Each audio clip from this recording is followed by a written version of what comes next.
तर आजच्या जेवणाला काहीतरी स्पेशल बनवायचं असं आम्ही ठरवलं होतं आणि मम्मीला थोडासा आज आराम द्यायचा. त्यामुळं आज आम्ही इथे बनवत होतो व्हेज पुलाव आणि सोबतच रव्याची खीर. हे दोघं व्हेज पुलावची तयारी करत होते आणि व्हेज पुलाव खरं सांगू तर खूप छान असा झाला होता आणि मस्त झणझणीत पण झाला होता. जे जे मसाले होते ते सगळे टाकले होते, खडा मसाला आणि सोबतच कांदा, टमॅटो हे कट करून असे टाकले होते.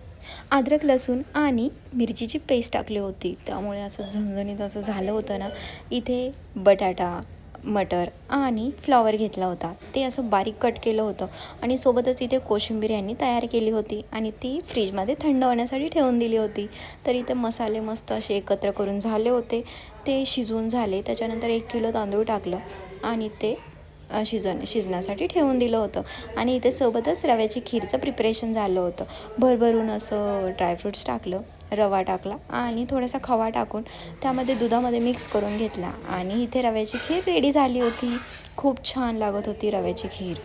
तर इथे सोबतच पुलाव रेडी होता आणि मस्त कोशिंबीरसोबत पुलाव खाण्यात मज्जाच वेगळी होती. खीर तयार झाली.